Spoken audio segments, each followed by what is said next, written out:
got a great show lined up for you today, as always, in the Urban Business Roundtable. We have a couple of great guests. One would be Dr. Byron Brazier, pastor at Apostolic Church of God. Good morning to you, Doc. Good morning. Good morning, Curtis. Good morning. And also the money man is going to help us get our financial house in order.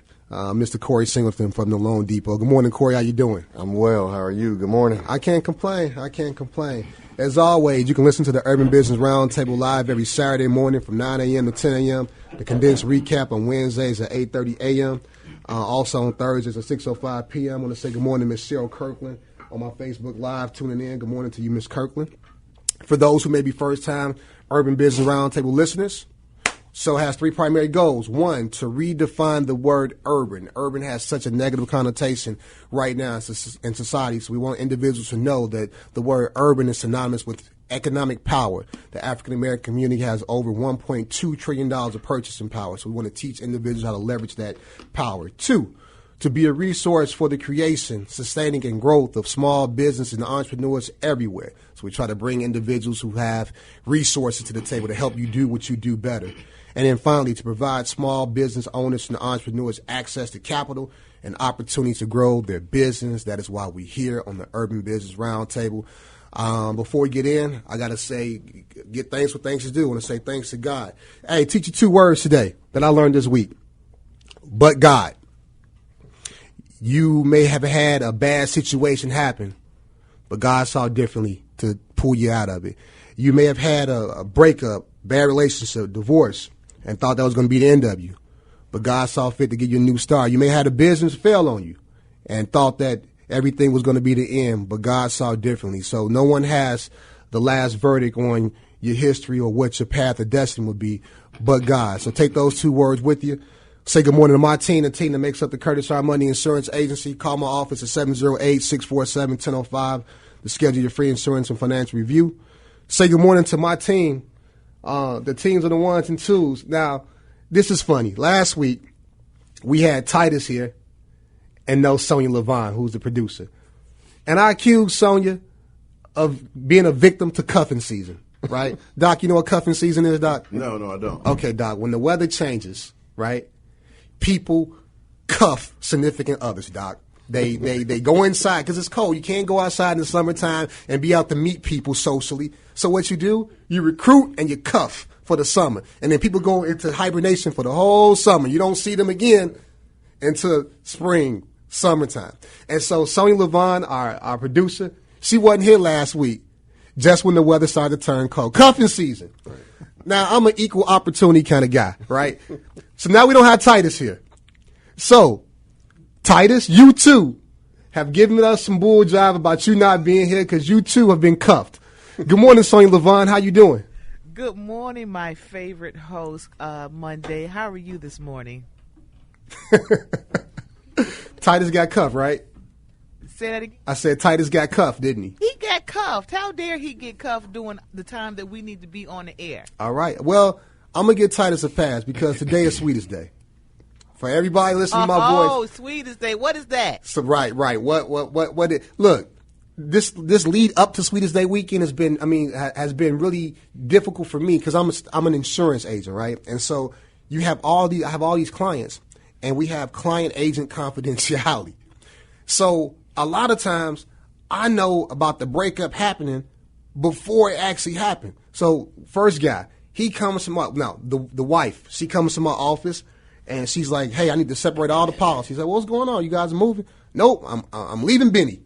Oh, no, you leaving Benny? I'm out of here. 20-some years. Okay, fine. You see, I do it. I separate the policies, boom. Then you look up, Benny comes to the office. Now, he didn't work the hard day. He has a manual labor job. He has the remnants from his long day's work on him. And he comes in, he's making that last insurance payment. And I'm like, bro, don't go home. That's what I want to say. Benny, don't go home, man.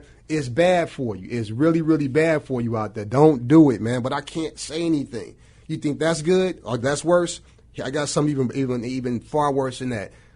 Husband, wife together for 25 years. Husband tells the wife, Doc, Corey, I'm going to get a pack of cigarettes. He don't come back. He doesn't. He going to get a pack of cigarettes. He don't take a shoe, a sock. He don't take nothing. He don't come back. Wife comes distraught, right? Now, to make matters worse, they lived in Country Club Hills. I discovered, because I'm their agent, he was hiding out on 79th Street. He was hiding out on 79th Street. Boston property on 7. I'm like, well, that's a good place. That's a good place. That's a good place to hide on 79th Street. You hid on 79th. And I couldn't tell the wife that I know where he at. So 6 years is gone, and he's been hiding on 79th Street, and she's been out in the south suburbs, and it puts me. So I'm I have a little damper right now for this Sweetest Day side. So, hey, I want to encourage all you guys to come out to the YouTube channel, subscribe to the channel. We got a lot of great information. The 150th subscriber, I got $100 for you. So I want to be able to give that money to you. We gave a subscriber last week who was the 100th subscriber on the air to the channel to come on, and we helped her out. So come on out. Why you looking? If you didn't get cuffs on you, Levon, you would have known that we gave $100 to. You gave somebody $100. $100. We that got person great to call in and tell us what this meant to her. Okay, Brittany Keys. We got Terrence Swan, Rose Stormy. Good morning to you, Brittany Keys, who was our 100th subscriber. We met her in the cold in Bronzeville last week. If you're listening, call into the studio. Per Sonia Levon, I want to hear from you. I want to get right into some of our topics What's today. What's that number, Curtis? What she should call into? Oh, you're going to give it when we can know. 312-374-8130. That's 312-374-8130. So anybody who's ever heard me talk about my business and my professional platform has always known that I talk about real estate a lot, right? And if you ever did any kind of research about prominent African-American entrepreneurs, especially in a time where segregation and racism was prominent, they always had two major characteristics. One, multiple streams of income, and then two, they always had a real estate portion in their portfolio, right? And so for me, multiple streams of income is something that I embrace. I also try to have residual-based businesses in my portfolio, like insurance, but always real estate. Real estate is always an important thing. When you start talking about things like the net income disparity between blacks and whites, you can look back and trace how billions of dollars of our net worth was stolen from us back in those times of years of segregation in the 60s through different land deals and different land grabbing that the white counterparts did at that time. Things like redlining, when African Americans couldn't get financed in particular areas, was a major thing that helped rob us of a lot of wealth built via real estate. And so now I'm happy that the tables are turning a little bit, and we're in an era right now where individuals are making a lot of money via real estate. I want to welcome our first guest. He has, over the course of his 15-year lending career, he's assisted with over hundreds of borrowers in achieving their American dream of home ownership. From first-time home buyers to seasoned investors to a variety of credit scenarios, this gentleman has the knowledge to assist you with your financing needs. I want to say good morning to Mr. Corey Singleton. Good morning, Corey. Good morning. All right. Monday. All right. I appreciate you. Thanks for joining us today, Corey. Corey, the lending environment right now. Everyone is interested in real estate. Everyone is interested in becoming a real estate investor and building wealth through real estate. But so many individuals are always asking the question, where am I going to get the money from? And that question right there creates a barrier a lot of times from them being able to take that step to get involved. Help our listening audience just get a realistic idea of what opportunities are out there from a lending perspective to help African Americans be involved in the real estate game. Absolutely. And first of all, thank you for having me on the show. No problem. Appreciate the opportunity. And contrary to popular belief, we are lending money. And we're lending money to first-time home buyers. There are a lot of products and programs that are available. You don't have to have perfect credit in order to qualify for a home. FHA financing is still going very strong. That's 3.5% down. There's some down payment assistance programs funded right here in the state of Illinois that we also give to first-time home buyers to take advantage. For me, I do both ends of the spectrum. I work with a lot of first-time home buyers, those that are moving up, and I work with a lot of investors as well. So, the approach is different from, your perspective, but in both cases, I believe and know that wealth is, as you just said, that real estate is a way to begin to build your wealth. If you're not investing in real estate, the first step is for you to own your own home. Yeah. Yeah. The first fight a punch against it, blight in the community is owning your own home. Yeah. And we still have a large number of people in our communities who do not own their own home. Yeah, absolutely. I'm going to keep it right there. We're going to come back and we want to pick up the conversation and introduce our second guest into our discussion. We're going to come out right now with the Patient Investor Report by my man Qua from Ariel Investment Capital. Welcome back to the Urban Business Roundtable. Here's Qua with the Patient Investor Report. It's Qua, your patient investor from Ariel Investments. Today's number to know is 32%. According to a recent survey by the Harris Poll, 32% of U.S. employees plan to job hop this year. Although it's understandable to look for new jobs with better opportunities, it's also important to be aware of the potential effects this can have in your retirement savings. Specifically, when you leave, you'll have to decide what to do with your 401k plan. And generally, you'll have a few options. First, if they allow it, you might be able to keep your plan with your former employer. Although this is an easy option to take, you might lose track of your 401k over time if you don't keep a close eye on it. Another option is to roll over your 401k into your new employer's plan. The obvious benefit here is you'll keep your 401k money with you. Now don't procrastinate on this and check with your new employer's HR department to find out when you're eligible. And a third option is to open your own IRA account and roll over your former 401k plan into that. And this does have a few benefits. First, you still keep your 401k plan with you, so you're less likely to lose track of it over time. And second, you have more choices and options to invest the money wherever you want. Now, regardless of which option you choose, think twice before you cash out any of your 401k. I know it's so tempting, but if you're under 59 and a half years old, you'll get hit with a 10% penalty, and you may be responsible for potential taxes on top of that. Most of the time, it's just not worth it. Besides, your retirement money is sacred, so nurture it and protect it. For more tips, visit ArielInvestments.com. And remember, slow and steady wins the race. Thanks, Quad. Thanks for that information. And again, he's absolutely right. Retirement money is the most expensive money that you can actually use because of the tax consequences. But it also is something that should, if you can, allow it to remain in the market to grow. But if I had to use that money for anything at all, it probably would be real estate. And I have used some of my retirement money for real estate. I got my man Corey Singleton from the Loan Depot. Good morning, Corey. How you doing? Oh, man, all is good. All is well. All right. Let's welcome our second guest into the conversation.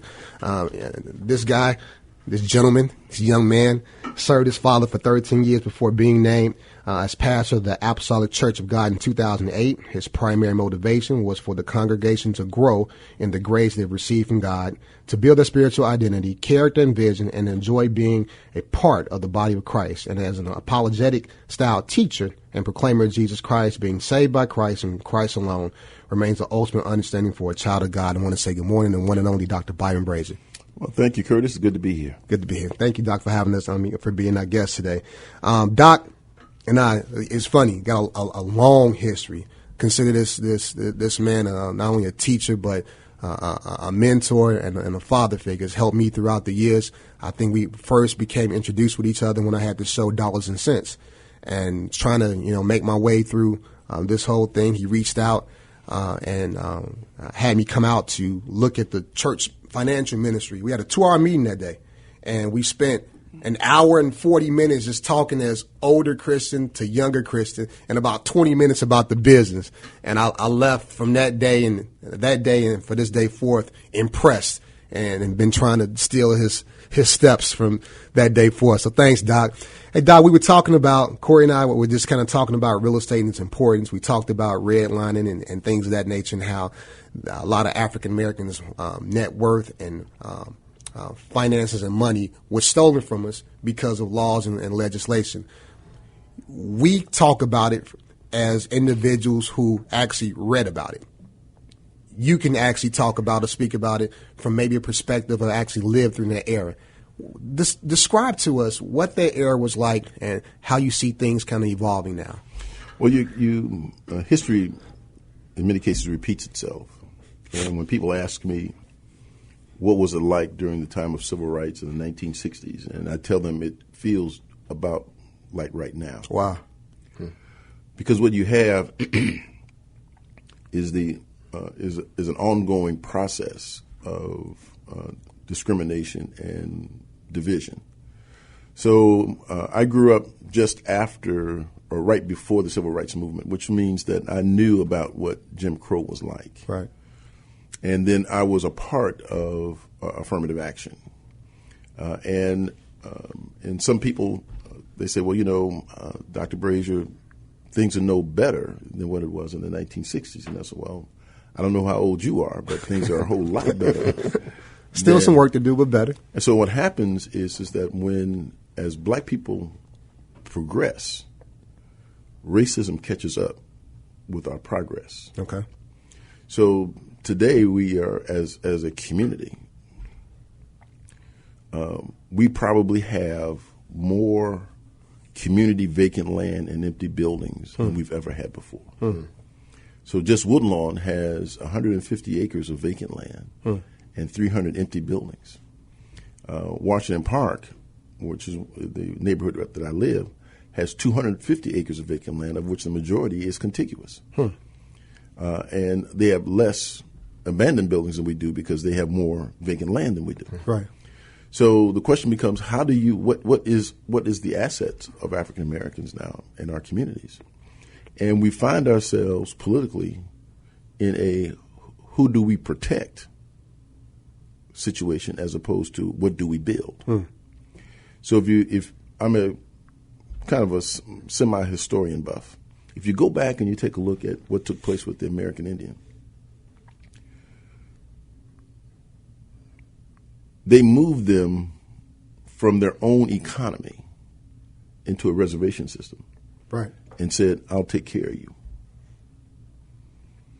And that trail that they took, the Indians called the Trail of Tears. Right. If you take a look from slavery to Reconstruction, the reason for Jim Crow was because of Reconstruction. So where we progressed during Reconstruction, it was then reverted back during Jim Crow. Then we moved into the Civil Rights Movement. And then if you take a look at the Civil Rights Movement, there was a progress. And then when Reagan came in the late 70s, then you began to see the attack where affirmative action is now a bad thing. Right. Why would you accept affirmative action? That must mean that you're not qualified in the beginning. No, we just never had the opportunity. So the Civil Rights Movement gave us the opportunity. And so I have no problem saying that I'm a product of affirmative action, and I'm not the problem. Yeah. Yeah. All right. And if anybody should be ashamed, it should be those who put us in the position where affirmative action was necessary. Yeah. So now as we have progressed, we've seen businesses increase. So we've seen the George Johnsons, and we've seen the John Johnsons, and we've seen the Afro Sheens, we've seen the BETs, and they all came up through this period, and now they're not there. So now where are we? Right. And in many cases, we have reverted back to relying on government as our means of progress. And when you understand government, then you have to understand a couple of things. And the guy told me once, he said, we in the human services business, he ran the Olive Branch mission. He said, we in the human services business, we manage people in their condition. And when you manage someone in poverty, that's where they stay. And government is the largest manager of people. Yeah. Corey, I want to get you in the conversation. And thoughts. Yeah, absolutely. As he's talking, I'm thinking about that that statement alone. Government is the largest management of people. If a lot of people don't know this, but CHA and HACC have programs that will help those who are on the program getting assistance purchase a home. It's called the self-sufficient or family self-sufficiency program, and I've helped several clients become homeowners. And how that program works is they will teach you how to build your credit, get it up to par where you can qualify. They'll have you save a certain amount of money. I think the minimum's $3,000. And then once you're in a position to qualify, which I work with them during that time, I partner with both CHA and HACC.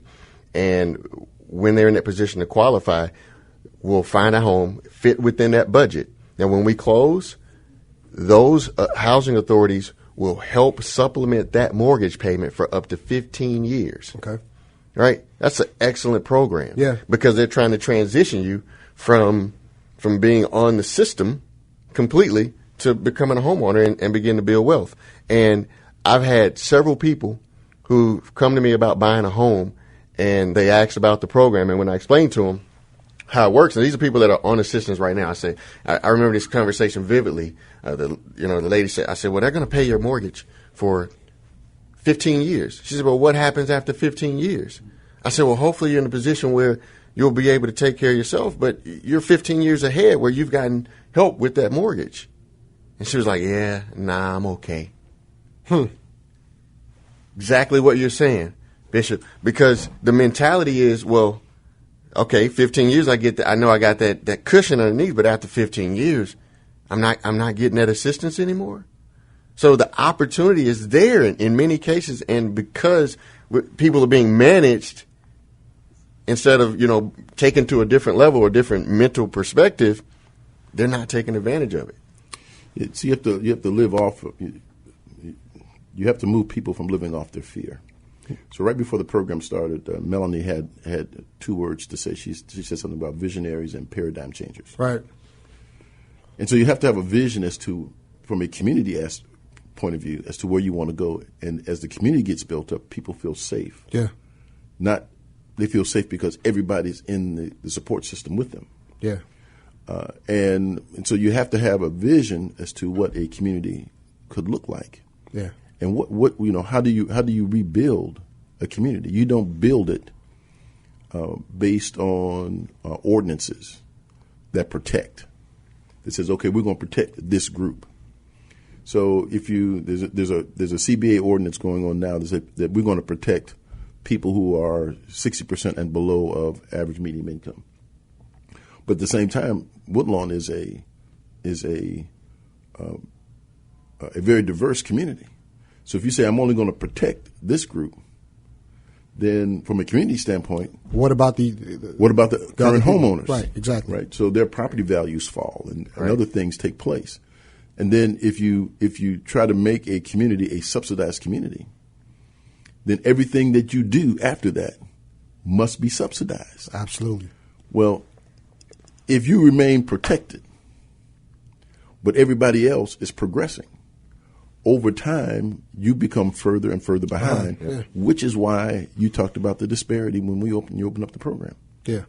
But it can't be done individually. It must be done collectively. Absolutely. Let's take a break right there. We got some business news from Annette Flournoy, and we'll come back more conversation with Corey Singleton and Dr. Byron Brazier.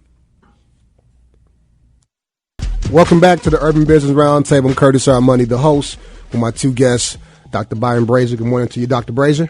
Good morning. And also Mr. Corey Singleton. Good morning, Corey. Good morning. Great show, great conversation. Wish I could capture the off-air dialogue. We have this thing coming, this minor thing called the Obama Presidential Library, coming to Chicago, coming to I believe the Woodlawn area, Doc. Woodlawn, Washington Park, and Woodlawn, South Washington Shore. Park, right.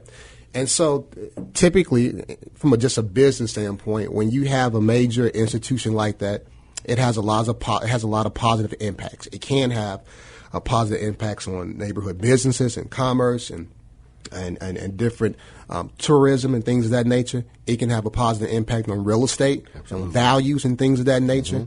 But this opportunity has been met with a lot of pushback from a lot of the residents and things of that nature, and trying to sift through all this. Corey, from a lending perspective, when you have an opportunity like the Obama Library, how does it impact what you do as a lender for individuals looking to buy property in that area? I've received numerous calls. This has been over the span of the past at least 2 years. Well, I'll get calls from natives and locals, as well as out-of-town investors. I've had out-of-town investors call me and say, I want to buy anything that's in the Woodlawn area. Anything. Right. It didn't matter what it was. Right. They just, anything that was in that area, they wanted to buy it.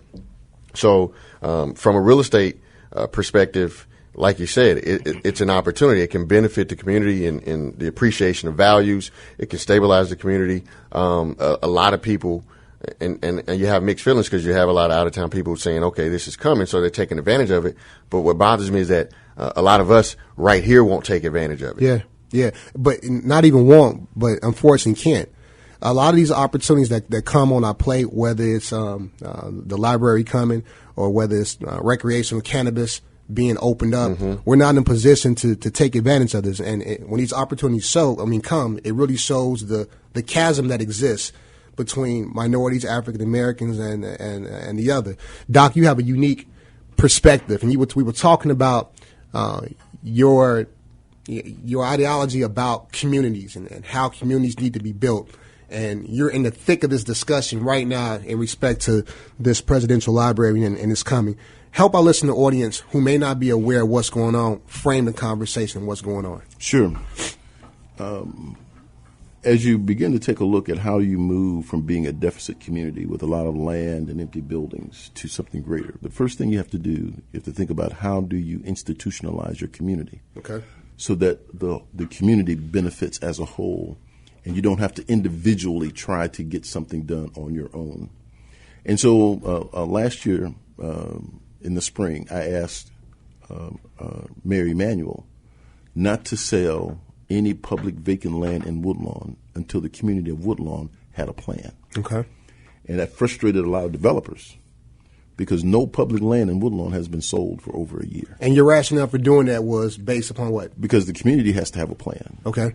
We've watched how other communities have been overrun by private development. And one of the things that I explained to the mayor, I said, we want to plan for our own community. That's number one. And the community has the capability and the capacity to plan for itself. Number two is that the city has been complicit in redevelopment and gentrification and displacement. And you're looking at Woodlawn, I said, but Michael Reese has been vacant for a couple decades. Yeah. Southworks has been available a couple decades, the State Street corridor. So we know that the capacity for the city to do what we want done is not there. Right. If we don't do it, then nobody will to where we want it. You will not maintain an African American community by happenstance or by individuality. It must be done as a whole community. Mm-hmm. So the first, you have to institutionalize the community. And then you have to begin to set a community infrastructure and organizational plan in place that allows not for the community to have input, but for the community to own the process. So in Woodlawn now, we're moving to own the process. And when African Americans move to own the process, you will get a lot of pushback, even from and typically from public officials. You'll get a lot of pushback because you're trying to organize, and they're looking to manage and control. Mm-hmm. Yeah. And so the way I look at it is I've got some great aldermanic friends. But if the power for transformation were in the hands of the aldermen, and we're still in the situation we're in, then they could be charged with mal-neglect because they had the power to make the change and didn't. Yeah.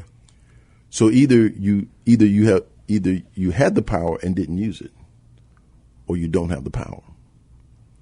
And so when you take a look at what an alderman can actually do, what they're responsible for, and they have a very difficult job. But if you take a look at what an organized community can do, an organized community can actually go get its own funds. It can respond to RFPs. It can develop platforms that allow for the platform of within the community to actually build itself. Right. So if you take a look at the city, tends to have vacant land, but it's the county that has the abandoned buildings, right? So and so now, how do you get to the abandoned buildings? Well, if we have now a land bank, an agreement yeah. with the land bank, yeah. that as properties come up, they will come to the network of Woodlawn, and then just for all practical purposes, you're talking about building an economy. Right. If we have 300 empty buildings, and we have control over that abandoned building access. And we get 15 rehabbers. And they said, you got 5 buildings apiece for 5 years. In 5 years, we will have a different community. Absolutely. Yeah. Right? Because you've aggregated, not individualized, but you aggregated as a community what your asset is. But the undercurrent to that, Corey and Dr. Brazier, is this sense of unity, which has always kind of eluded us a little bit. You know, I was at our launch party event, and we were always talking about how do we get all of us on one accord, whether it's a mayoral race where it could be trying to take the incumbent out, but trying to unify behind one African American candidate to all, like a lot of times we can agree upon an issue that an issue needs to be changed, but the ability to actually become one connective entity for the sole purpose of coming together to move the agenda forward always eludes us. And so I'm always engaged when I hear a strategy, and I think it's great. But I'm always asking the question: well, how do we strategically and tactfully actually do that? And it's not an easy answer, you know. No, it's not an easy answer. The foundation or the fundamental of all of this is entrepreneurship. That's what we're talking about. It's commerce within the community. But a word that I've been saying frequently here for the past several months with a lot of my associates is collaboration. Yeah. Collaboration. And, you see it in certain industries where instead of being at war and at odds with each other, we're coming together because collaborating, we're able to do more. And understanding, I think it starts with understanding that there is enough opportunity for everyone. See, the misconception is, well, there can only be one. Right. There can only be one person that's successful at this. There can only be one seasoned, experienced loan officer to help you get in your home. That's just not true. Right. There are a lot, especially for African Americans. There are several that I know and work with and are friends with in the industry. Right. Are they competitors? Yeah, to a certain extent. But at the end of the day, we all serve the same agenda to help people become homeowners. Right. So we'll do events together, collaboratively, from different institutions, even different companies that we work for. So collaboration is important, but knowing that there's enough out there for everybody to eat.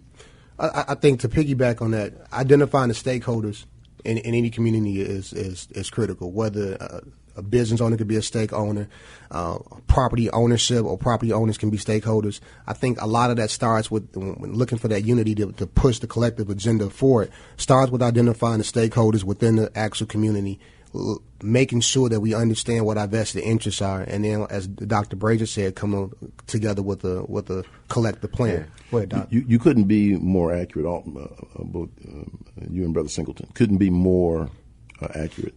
One is that you must have the stakeholders come together, and in order for that to happen, there must be a convener that the stakeholders trust. Right. True. Right. That'd be number two. The collaboration then becomes critical. How do you collaborate around a mission? And you have to decide. And I think what you brought up before about protection. Sometimes people want to be protected, but the reality is you'll never be protected to the degree that's going to make you safe. You're always going to live in fear. Right. Your peace is not whether you want to be protected. If you're going to, don't protect me, free me. Right. Right. And so, as a community, our mission is to no longer be protected. Right. And it's going to take at least a generation and a half to get through this. Yeah. Right. We need to get to little Malik, who's 5, who's 5 years old. Right. Right. And make sure that his children, by the time he's 25, his children come into a different community than what he grew up in. Yeah.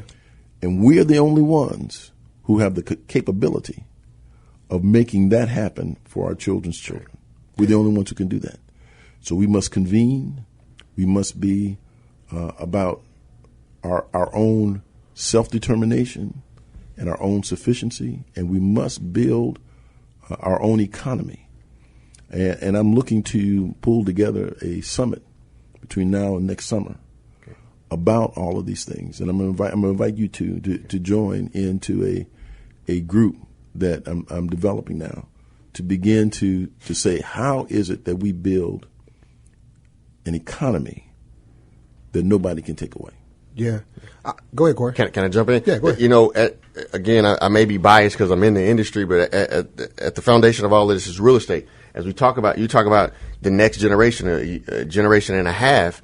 The biggest thing that I see, and it happens all the time, is our parents and grandparents worked hard to get their home that they own. They've worked 30 years to pay for, but the next generation isn't prepared to either take over that home or they sell it. And you think about, there's so much to talk about when we talk about real estate, because that is the catalyst, I think, to building wealth and having generational wealth, because it starts with that property. I don't care how many waves we go through up and down with the market crash. Even if you go back to 2007, 2008, look where we are now. The values not only came back to where they were prior to, but they've exceeded. So you're always going to get that appreciation and growth, even when it's cyclical. But when it comes to home ownership, that's something that you transfer for centuries, for decades, for generations. And so people have to understand that's the first step that you take, is owning your own home. Rent right now, you're paying more for rent in the community than what you would pay to actually own that home. Yeah. And so from a monetary standpoint, you're better off buying just from a monthly obligation. Now, when you get to the point that obviously there's multiple benefits with owning a home as opposed to renting. At the end of 30 years, you got something of value that you can pass on. But that's where it starts. You have to understand that you're going to spend the money for housing anyway. But why would I want to spend $1,500 for something at the end of the year? You might as well be on the other side of the equation. And I believe in that. I talk a lot about my son Chance and the goal of trying to acquire 50 units. A door can be a unit. Each unit is about $1,000 in terms of gross rents, and the goal is to get 50 for him. So by the time he's 25 years old, he'll have a $500,000 business that he can actually use, and I'll coach him and train him along the way. In these last 9 minutes, and I know when I say this, it's going to strike a chord, but Doc, what you said, and Corey, the same thing, the millennials, right? I went out to a networking event last week, and I was all commenting about these millennials. They're tweeting and Snapchatting and Facebook and everything. Like they're one generation. Like how they approach stuff is they have great ideas, great energy. What they lack a lot of times is just experience. No different from our generation. Right. And so, Doc, just listening to you talk, and I know that you support this idea. Our generation needs to be in the room. Not just to be there as people in the seat, but also as individuals that can add some meat to the conversation. And I think that you guys in your generation do a great job of having the knowledge and experience. We have to figure out how to transition what you know. Well, it's in the room. You have to take a look at this generationally, but you have to change the understanding of your view of generation. Everybody living is in the same generation. Right. Okay. Right. Okay. So we're all here. So baby boomers, which is where I'm at, and Gen Xers is where my son is. Right. And then millennials, which are more populated, and then you got the mosaics coming up. Right. And there's no telling what they're going to be like. So we are one generation. This is the generation we live. Right. And the question becomes, what do you want to build? You have to have a building strategy. Builders build. Protesters protest. Builders don't protest because they're too busy building. And protesters don't build because they're too busy protesting. Okay. So you have to have a building plan. Mm-hmm. And when people want to stop your building, that's when you protest. But you don't protest and then leave it to somebody else to come figure out your answer. Right. And that's where we're going. So there has to be a convening process that takes place that brings people into the room, not just that you're at the table. You got to build your table. Good point. Right. You have to build a community table. All right. And so what I'd heard something from Willie Barrow. They said, if you're not at the table, you're on the menu. Right. And so the question becomes, who's whose table are you at? And is it your table that you're doing the invitation, or is it somebody else's table that's inviting you to the table? Right. And we have to get away from being the only one. Right. That's what we're looking at. We're looking at the only senior loan owner. Looking at, we're good for being one. You got one. You got one grocery store. Well, you got one. Right. You got one hardware store. Well, you got one, but you got 8 liquor stores. Right. There you go. And then, all of a sudden, and then you're going, we're going to have to deal with this cannabis issue, right? Because how we look at cannabis is a way of escape. How whites look at cannabis is a way of recreation. Yeah. Right. And so if you're looking at it as a way of escape, then all you're trying to do is I'm just trying to get out. I'm just trying to go to sleep. I'm just trying to feel good about where I'm at. Right. So we have to deal with these sets of issues that where now all of a sudden that which was illegal is now legal. We got about 2 minutes. Corey, I want you to be able to give our listening audience your information, where they can be able to find you if they want to start their real estate portfolio. Absolutely. I can be reached. You can go call me, rather, at 708-580-7006. Again, at 708-580-7006. That's my office line. It'll transfer to my cell phone when I'm not there. Give me a call to get pre-approved. That's really the first step. We take a look at the credit, and if the credit's not in a position to qualify now, we work with you. We work with you to get there. You can buy with as low as a 580 for FHA financing, 3.5%. I didn't get a chance to talk about the 203K renovation loan for some of these vacant buildings that are in our communities. We can literally give you the money to buy it and renovate these properties and move in, all for 3.5% down. So there's opportunity available, there's money available, and we are committed. The Singleton team's committed to helping everyone who wants to own a home. Again, at 708-580-7006. Dr. Brazier, you have an important community meeting coming up at the church. Tell us about it. Sure. It's called One Woodlawn. We brought together the different sides with it. We used to have this East Woodlawn, West Woodlawn kind of thing that was divided by Cottage Grove. And we took a mantra of that we're going to be one Woodlawn. And we've had a One Woodlawn meeting every quarter for the last 3.5 years. And we never had less than 300 people in the room, and we've never had one argument take place in the room. It's always been a progressive, where are we going next? What are we doing in the next 90 days? Where are we going in the next 90 days? And I don't dictate. I just say, I want your approval to go to this next step, right? And then the boards of the Network of Woodlawn then begin to move and take that next step. And then the next 90 days, he said, here's where we are. We're going to move to the next step. Right. And so we have our next meeting is on this Thursday. If anyone, especially if they're in Woodlawn or Washington Park, and you want to attend, or you want to attend because you want to see what an organized community could look like. Yeah. It's going to be at the church on this Thursday, October the 24th at 6:30. All is welcome, and the whole idea is that we're going to address what do we want to build, what freedom is. All right, don't protect me. All right, free me. I like that. Great conversation as always. Thanks to my guest, Mr. Corey Singleton, and also Dr. Byron Brazier. We appreciate you. Sonny Levon, time flies when you're having fun. Got to get out of here. Hey, I want to thank everyone for listening to the Urban Business Roundtable. As I always say, I don't do this for my first name. I do this for my last name. Chance Jordan, Daddy loves you. I got to get out of here. Faith, family, finances, fitness is my motto. Say what you want to about me, but I know that I did it my way. God bless you. Bye-bye.